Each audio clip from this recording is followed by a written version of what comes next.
thir tu te zong song chi bai vek ule zofalel te zain ti siak na zofa de lai rel na in a buat sai audition round puan na result puan na hun voini han kan nei dona voini February ni somni le panga sang ni le somni le pakhat ani a kein host lalwat fel londo kani in zai thiam ema in zawai mai khan amai ro chu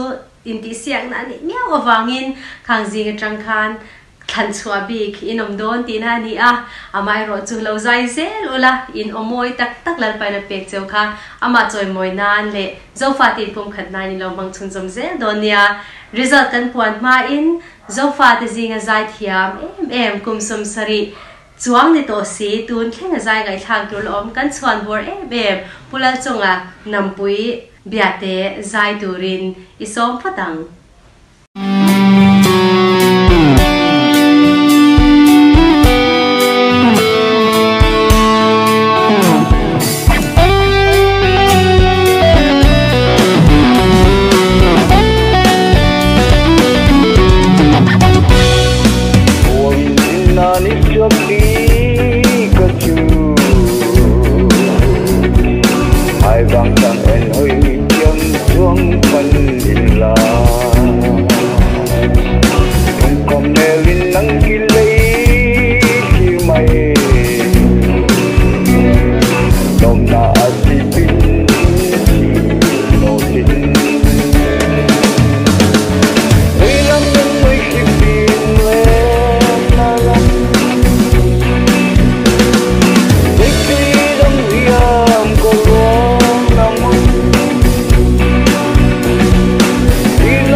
Pulal chunga nampui biate chunga kan lom tak zate lalpani o loti chak ze sela zofa te re tak min lo chun jom turin du sak na sang ber kan hla na che ole tuna chuan audition round result puan hun kan thleng ta a in van zai thiam tak em ka soi tong khan amai ro chu thlan chua mi somli kan nei do na audition zong zong mi som nga le patni inni a chung te atanga top 40 mi somli kan thlan chua ming te chu heng te hian ni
chibai ule serial rembu takani a